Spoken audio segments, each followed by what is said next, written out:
Welcome to the Teaching Journeys podcast with Dave Roberts. A unique skill all humans have is the ability to share information across generations. And the Teaching Journeys podcast does just that. It creates learning opportunities with each amazing guest with a goal that each episode makes a positive impact on people worldwide. Before we hear from today's guest, please share this podcast with your family, friends, and colleagues, and don't forget to leave a rating, review, or both.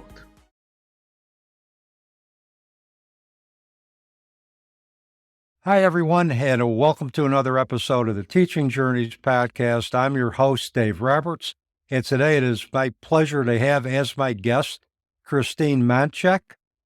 Let me tell you a little bit about Christine.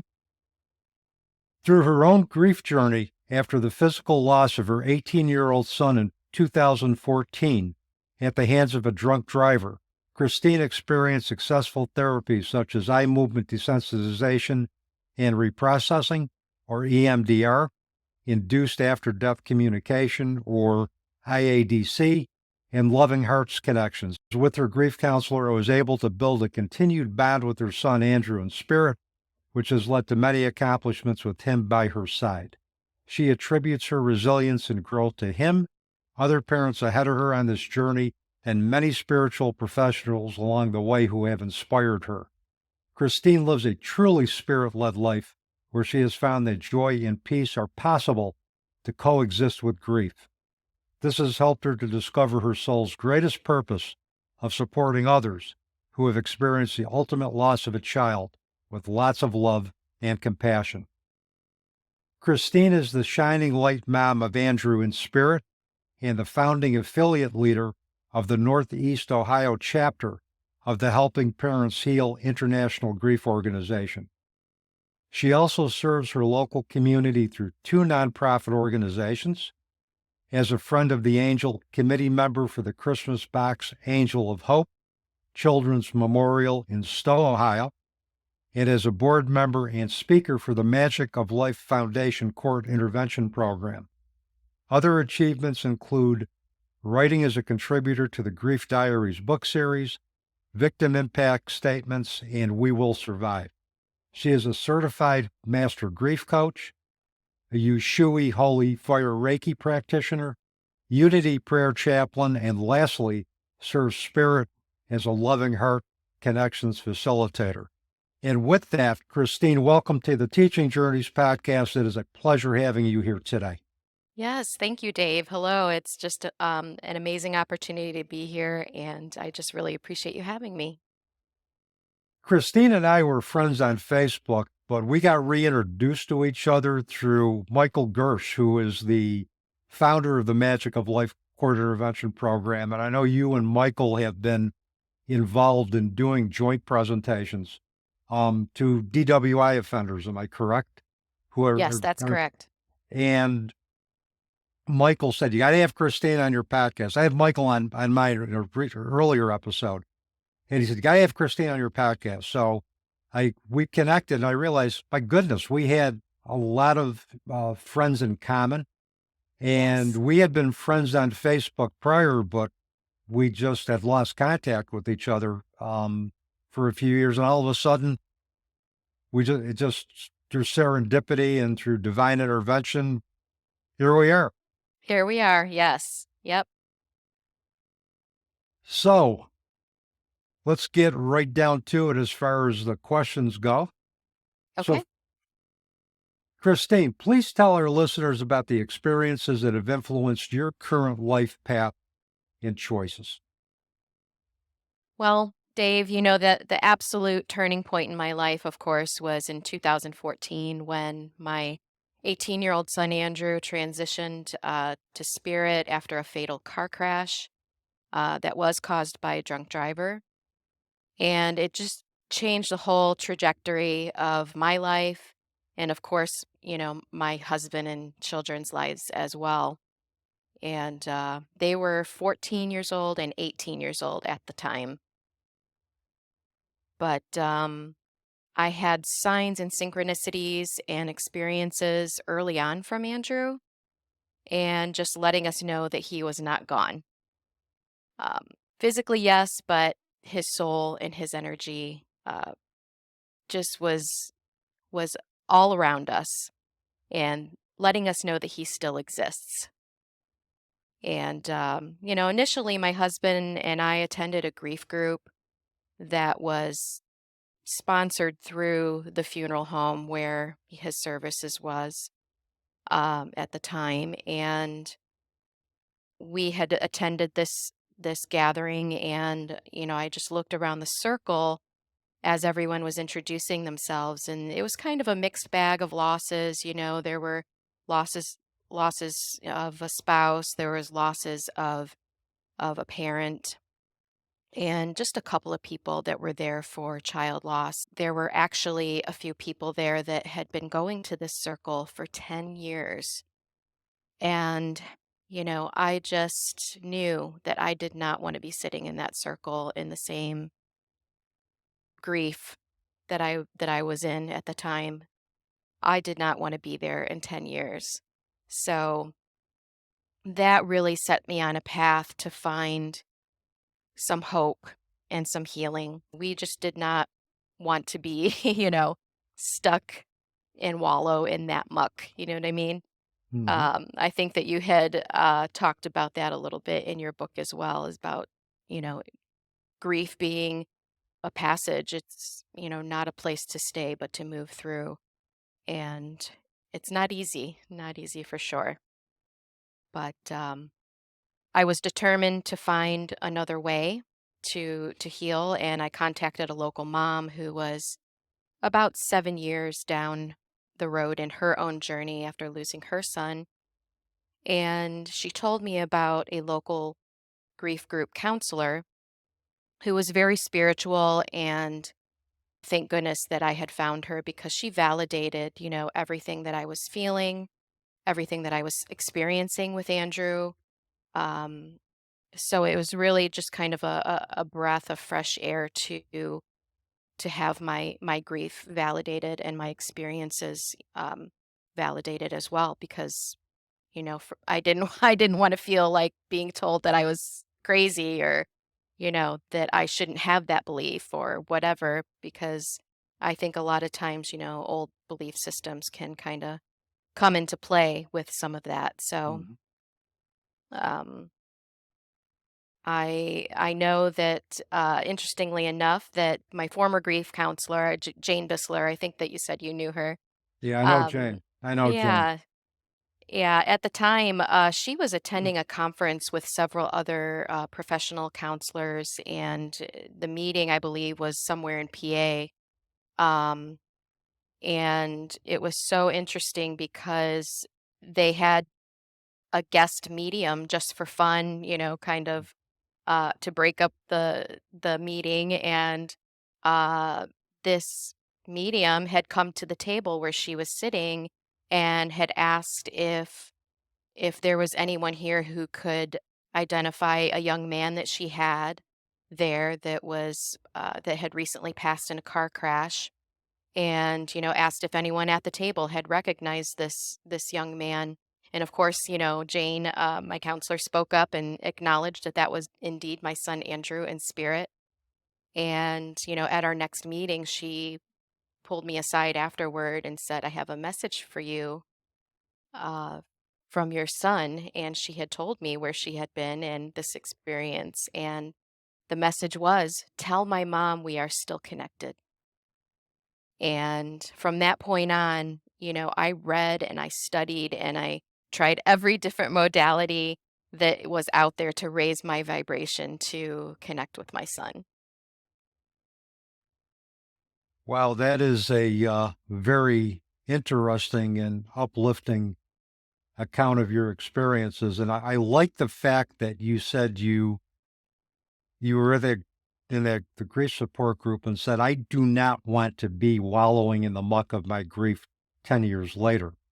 And I really believe after that initially we need to wallow in the muck so that we can em- be enveloped by our pain, learn that we can work through that pain, or eventually have our pain teach us about ourselves. And, one of the things I have learned is that pain really requires that it be felt, that it be experienced, that we can't suppress it or go through it. But Absolutely.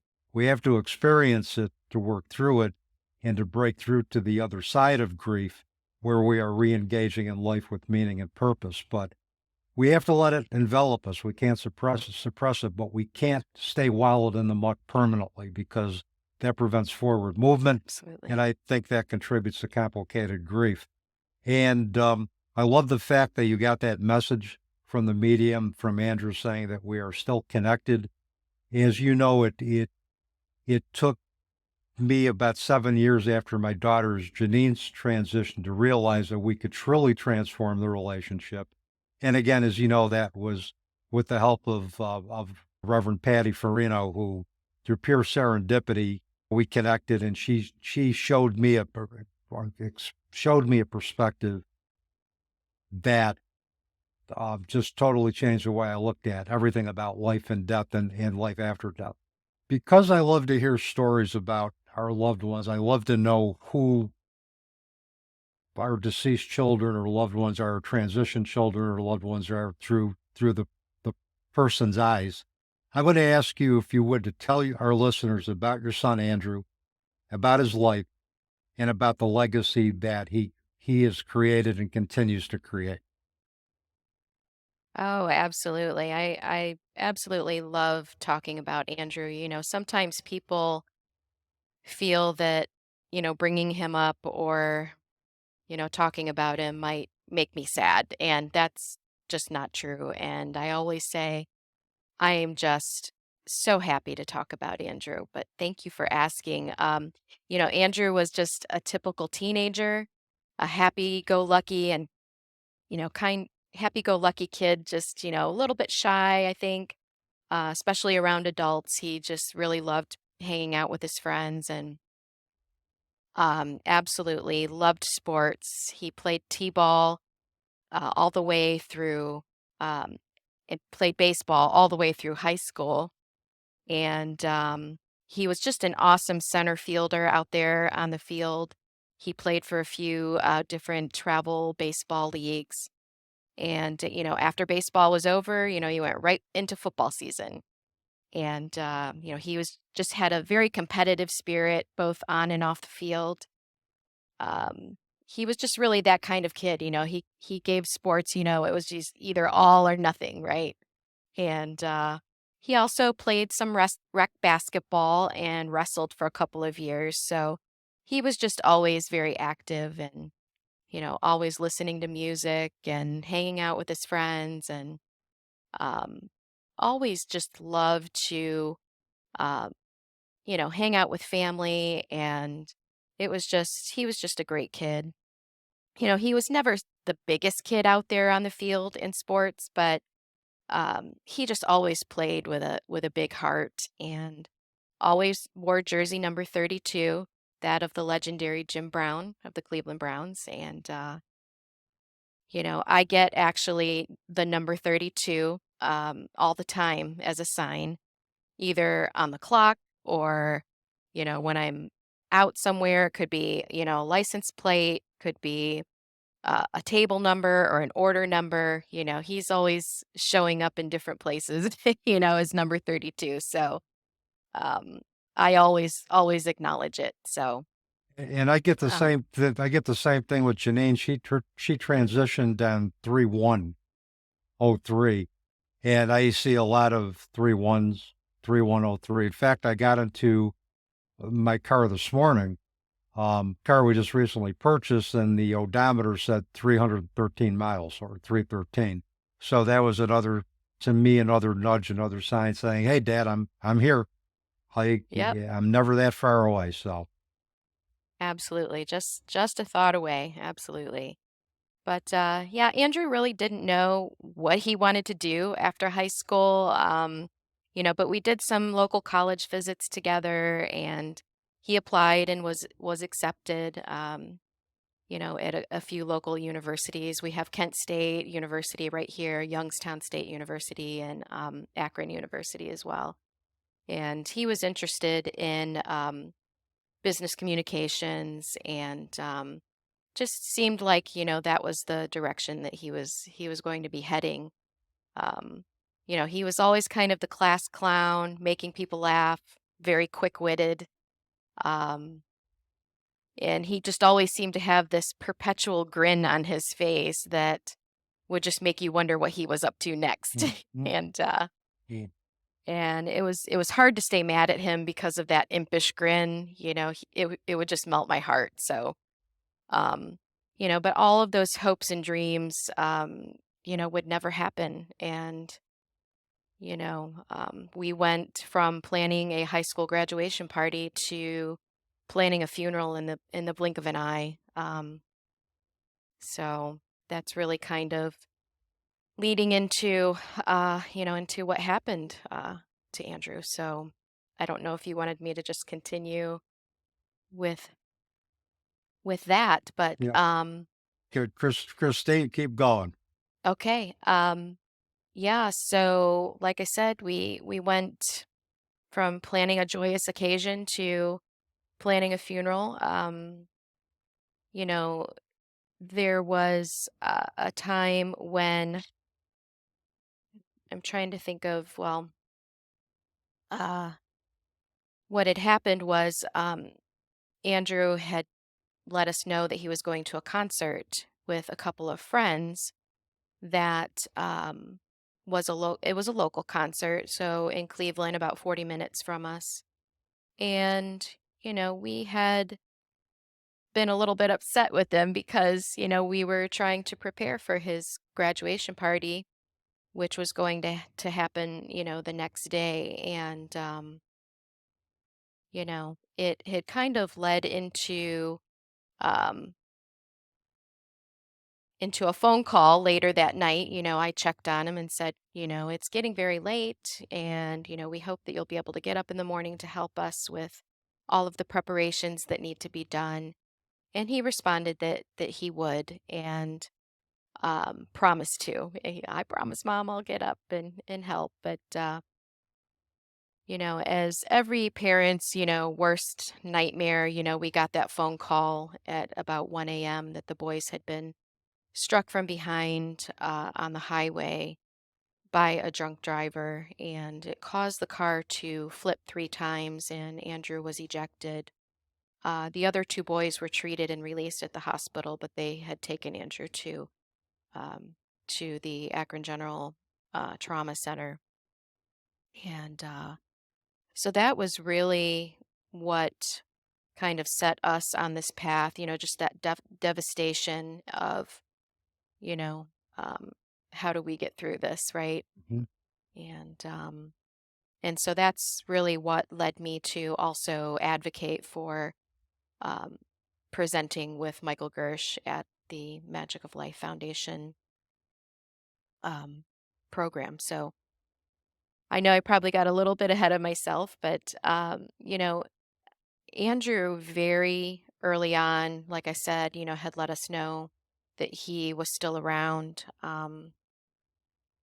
And I do know that, a few days after his burial, I was in bed, and about 3 a.m., I got up to get a glass of water, and I didn't have my glasses on, so I couldn't see very well. And I had descended the steps and saw a figure sitting on the couch. You can see the steps behind me here. Mhm. Mhm. But, came down the steps, and there was, off to the front of the house is a couch along the wall. And, I thought it was my daughter sleeping on the couch in the living room. And, but as I drew closer, I started to see very clearly that it was definitely human form, but covered in Andrew's St. Louis Rams blanket, and also had a hoodie on with the hood up, but in the face was energy. And it was kind of like seeing the fuzziness of a TV, Mhm. Mhm. Um, and I just felt guided. I could feel this was Andrew, and I wasn't afraid, but I felt guided not to touch, not to talk, only to see. And, at the same time, I was being told, I had this thought entered my mind that he was there to assimilate everything that had happened with his transition. And at the same time, my brain was trying to tell me that I was seeing things, I was Mhm. tired, I was grieving. And, I just walked to the water cooler and I kind of kept my eye on him and I drank my water. And, I just felt guided back up the Mhm. stairs to bed past him. It was almost like an out of body experience. I just Mhm. can't even imagine how to really explain it. But um, I later learned that Andrew was appearing as a post material person, which is a term that I learned from Dr. Mark Pitstick, and that his energy body was very much still alive. Yes. Yep, and I do believe that. I mean, when it comes down to it, we're all energy anyway, that once we leave the physical body, our consciousness and our energy continues to survive, and we can access that if we're open to it, if we believe in it, and if we're receptive to it. The other thing that struck me is the time. It's 3 a.m. and Mm. 3 is a very, as you know, sacred number. I mean, I think of 3, I think of the Holy Trinity, and it's a number that's grounded in um, spiritual knowing. And so I looked at that, and I looked at just the time, and that kind of struck me as well too, as all being in alignment, as all being is what I it needed to agree. be. Um, and there have been individuals that have had, spirit visitations or have seen spirit energy. I mean, I remember, and this is before I began to believe in the survival of our consciousness and our ability to connect with it. About a month after my mother transitioned in 1994, I was in our bedroom, my wife Sherry's and I bedroom, and I was looking at a chair in the far corner of the room, and I saw my mother sitting, smiling at me as a 24-year-old woman, and that was her obituary picture. And from what I've read about accounts of the afterlife, individuals who had near-death experiences, individuals in the afterlife tend to age out at about 30. We see them as a younger version of themselves. And, I didn't believe it then. I thought it was maybe indigestion. I thought it because, I had had a Right. Big Mac earlier. I think I probably had some indigestion or a mild stomach ache, or maybe I got a dose of poppy seeds that caused me to hallucinate a Right. little bit. But as I look back on that moment now and looking at where I am at this point, I realized that, yeah, that I was an actual visitation from her. And I could look back on that now and saying, yeah, that happened. And this really literally planted the seeds for me to begin to embrace the perspective of survival of the consciousness and transforming the relationship with our loved ones when I met Patty Farina. I believe that as well. And, my husband actually had his own experience as well when we were in the hospital with Andrew, when everything was going on. He, had the traumatic brain injury, and we were, you know, waiting to get an MRI, and um, his body, his organs just continued to shut down very quickly over the course of that week. And um, there was a time when we were staying overnight in this room right outside of the ICU. And it was just a very small room, kind of like a little conference room. And, we had made bed pallets in there, and there was a small couch, which my husband had laid down on. And again, it was probably 1 a.m. or so where my husband felt a nudge on his shoulder. And, he kind of woke up and looked over his shoulder, and he saw Andrew was light. His hands were light. His head was light, just a wearing the hospital gown, which was kind of flowy. And, you could see his legs, but they were kind of translucent, is how my husband described it. And my husband thought he was dreaming, and he just kind of turned back over, and tried to close his eyes and go back asleep. And he felt the nudge again on his shoulder and turned back around. And, Andrew was still there, but then he kind of dissipated. And I just remember him jumping up saying, "I have to go see Andrew right now." And, so he was going to, back into the ICU to go see Andrew. And, we truly believe that at that point in time, that was when he chose to leave and leave his body. He Mhm. probably said, "I am not getting back in that body and I am out of here." So, um, my husband didn't tell me about this for a few days because he thought that I would think that he was crazy. And I said, "I absolutely believe every bit of that." And coming from my husband, that was pretty profound. So just another example, another experience that, I truly believe. I feel it was a gift. So Mm. Yeah, and I truly believe we live in a multidimensional universe and we can access those dimensions at any time. And again, that the individuals who are living in another plane, spiritual plane, can connect with us at any time. The relationships are two ways. As you mentioned, we don't have to wait for a sign for our loved ones. We can make that connection on our own.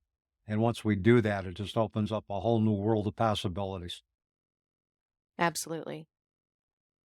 You mentioned the Magical Life Foundation with Michael Gershe. So let's talk about that. Let's segue right into that. How did you Okay. get involved with the Magical Life Foundation?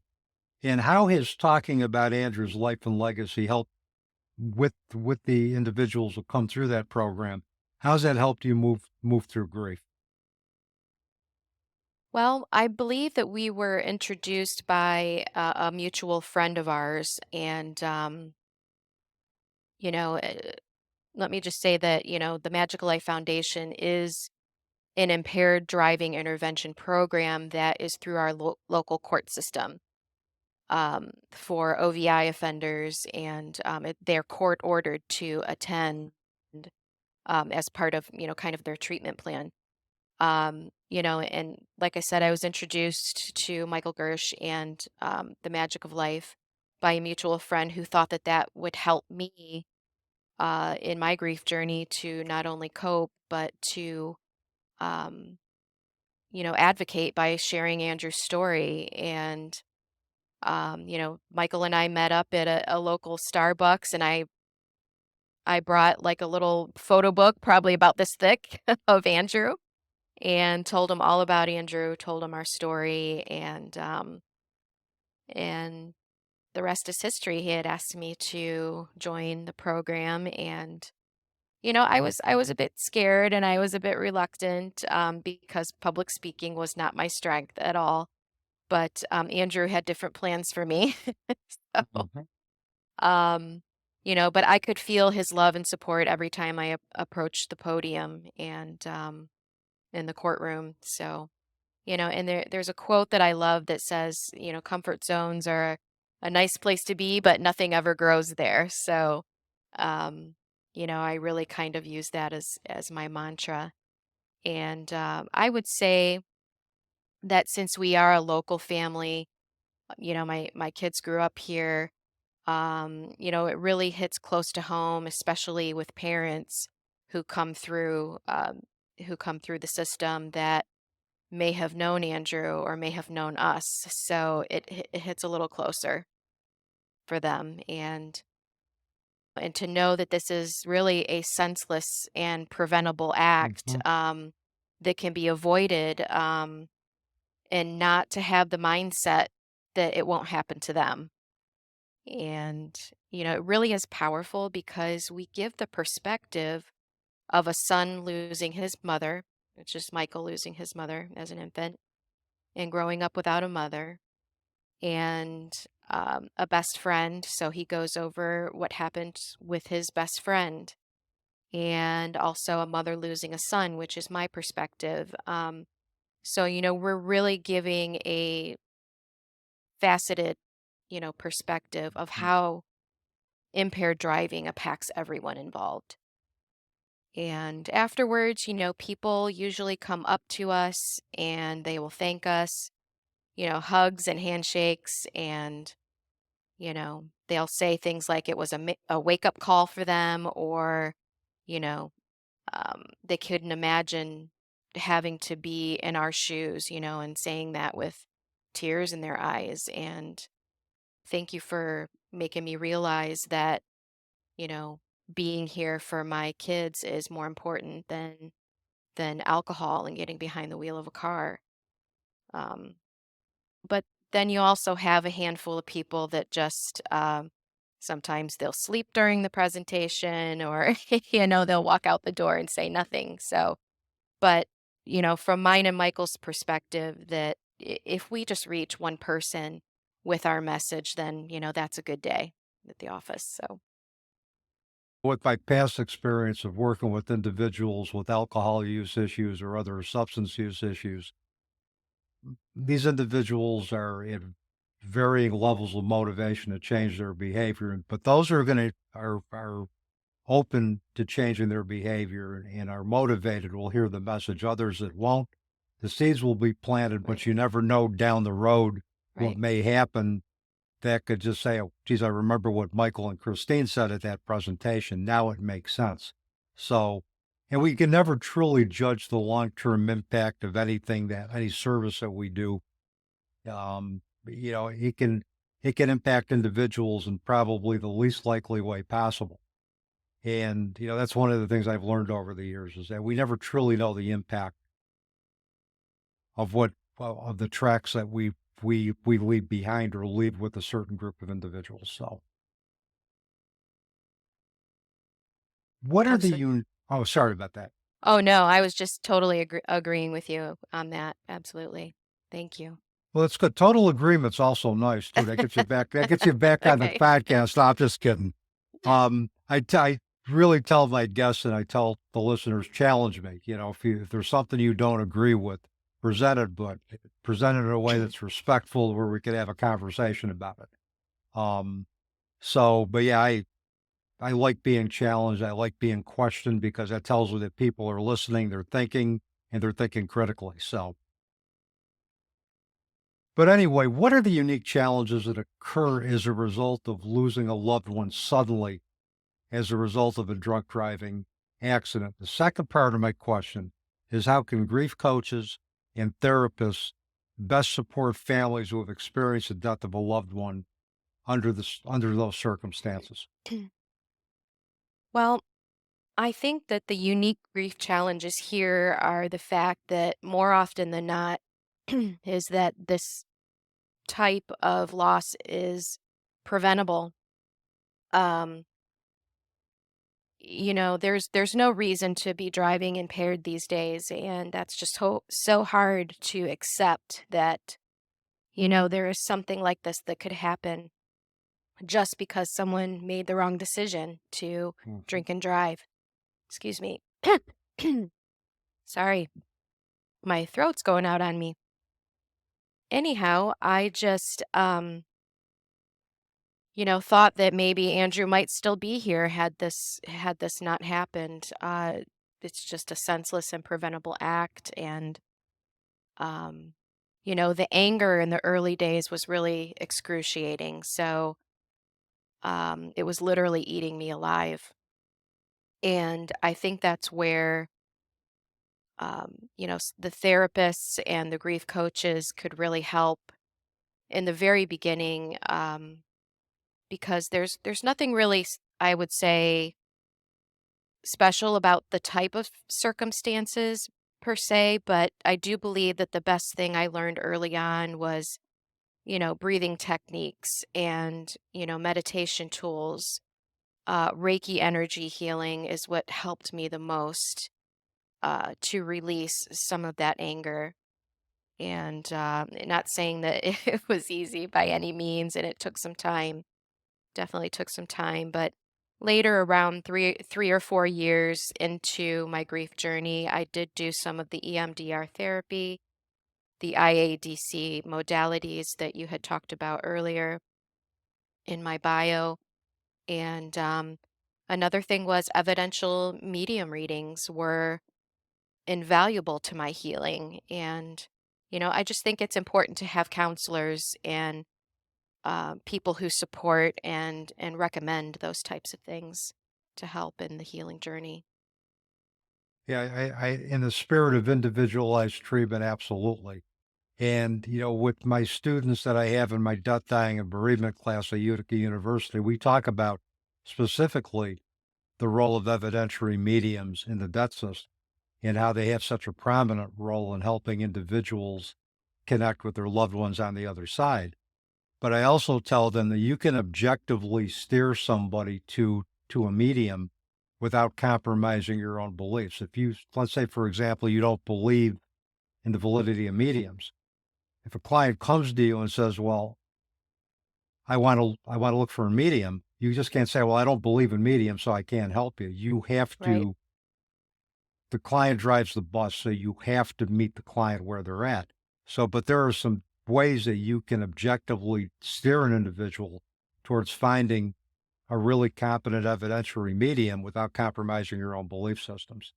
And you used a variety of different modalities. You use IADC, you used EMDR, you used loving heart connections. You just didn't rely on one modality. You used a variety of different things to help reshape your perspective and redefine the world that you chose to live in. So, and I believe a variety of different perspectives is helpful and that the individual should be empowered to choose what perspectives are going to work for them or practices are going to work for them.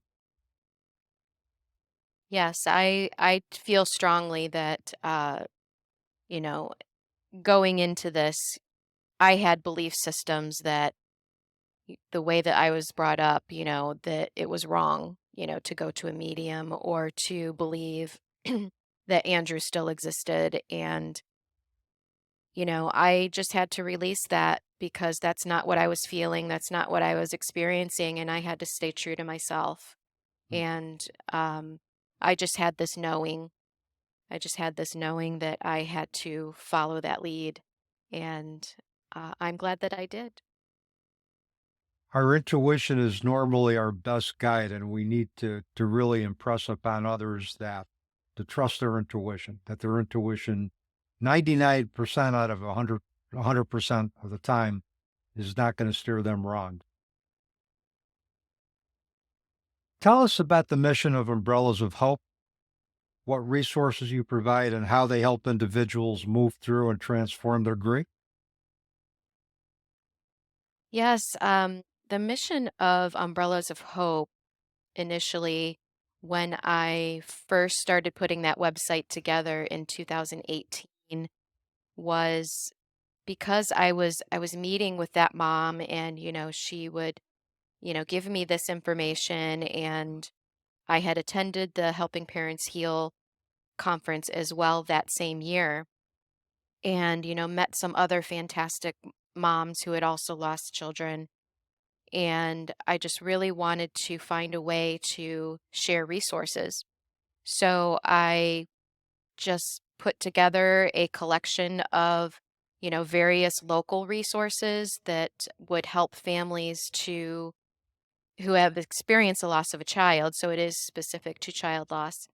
Um, it's just a collection of books, mediums, other websites, local counselors, international grief support groups such as the Compassionate Friends and Helping Parents Heal, just a collection of a little bit of everything, because my hope was that in creating and collecting all of this information in one place, that anyone that I referred there would find something that resonates with them, because not everything there will. And that's okay. They can just take that and put that aside for another day. but I had just really started putting it together from everything that I was experiencing and everything that I tried and anything that I learned about. And it just went up on the website and in thoughts and in hopes that it would help someone else as well. And it was just easier to refer them to the website rather than trying to remember to text or email them or look up the name of the book or the medium or the counselor, what have you. It's all there. So that was the goal, and I do hope that it's helpful in some way because sometimes in early grief we don't have the time, the time and the energy to contribute to looking up stuff like that. And sometimes we are just so limited when we're grieving that it can be exhausting to look for anything and to search and scroll. And um, so it's just my hope that, people who have checked out the website have found something valuable and meaningful to them there. So, I have browsed your website, and given what I've seen from the resources, there is something there for everybody at any phase of their grief, whether it's early, middle, or later grief. So I'm glad that you have included something for everybody along the grief journey. So that, and I'll make sure that your website is in the program and show notes when the episode goes live. wonderful. Thank you. Well, you're welcome. Give our listeners one or two takeaways from your life path that can help them effectively navigate their life challenges. I would say to be open. Be open to all possibilities and perspectives. Release expectations and, old belief systems that in time will bring you so much peace. So that's number one, is just to be open. And secondly, I would say to just be a lifelong student. That's really kind of my mantra that I lead with, is just to never stop learning and to turn your pain into purpose and find something meaningful to you that not only helps you to cope, but also helps other people and helps your heart by being of service and being a light to other people that may be on the same path. And the fact that you mentioned that we are lifelong learners brought a smile to my face, because the mantra of the Teaching Journeys podcast is that we are all students and teachers. Let's learn from each other. Oh, And okay. so that was Well, there you really, go. that was right at, Synchronistic. you got a synchronistic, in alignment, serendipitous, however you put. I was smiling when you said that. I said, "Yep, that falls right in line Yes. with the type of individuals I want to have on the podcast." So thank you for that, Christine. Finally, this is the opportunity for you to promote yourself a little bit. How can people contact you about your services? Where can they find you? And what events or projects do you currently have going on in addition to the Magical Life Foundation? Yeah, so they can contact me through my website, umbrellasofhope.com. There is a contact button there that will go directly to my email, or I also have a separate Gmail account. I can get email there as well at cmoncheck, that's MONCHECK @gmail.com. And I would be happy to, respond to the email just as soon as I can. And the projects that I have coming up are quite a few. We have the Christmas Box Angel of Hope Children's Memorial Candle Lighting that's coming up, and that is in memory of all children gone too soon. And it takes place every second Sunday of December every year. And as you know, our mutual friend, our dear Sarah Rubel, is the founder of the Stowe Angel of Hope, and I serve on on the Friends of the Angel Committee, and I lovingly handle all of the brick orders and the installation and dedication that we have every spring and fall. So that is a continued thing that I do to give back to the community for those who have experienced child loss. And I'm also accepting new clients to facilitate one on one sessions through Loving Heart Connections. It's a beautiful modality that helps to connect with our loved ones in spirit or our spiritual guidance. And it's really meant for those who are either deep in grief or those who really kind of struggle to get into that meditation mode. So it really is a lovely modality to experience. And there's more information about that on my website as well. There's a tab dedicated to the information on Loving Heart Connections. And it is out also, by the way, it's backed by Q analysis research that Dr. Jane Bissler had done along with her team, that she had conducted this research. And that research can be found at the website clearingyoursoul.com. And you will also find there on that website not only the research, but a list of professional and paraprofessional Loving Heart Connections facilitators like myself. Well, it sounds like there's a variety of ways to get in touch with you, so you won't be a hard person to find for anybody that's interested in reaching out. So, Christine, thank you so much for being a guest on the Teaching Journeys podcast. I really enjoyed our conversation today, and I know we're going to be having future conversations down the road. Absolutely. I am just so grateful for this opportunity to come on and to speak with you and to share my journey with others out there that may be experiencing the same path, and to just really grateful, Dave. Thank you so much. Well, you're welcome. And Michael Gershe was very adamant that he Oh, recommended you a couple of different times to me.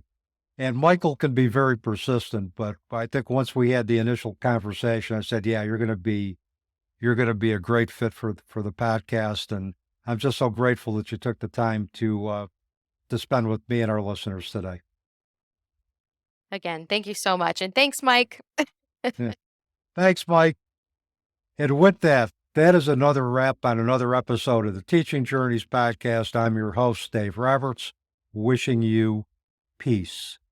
Thank you for listening to this episode, and please remember to share this podcast with your family, friends, and colleagues, and don't forget to leave a rating, review, or both.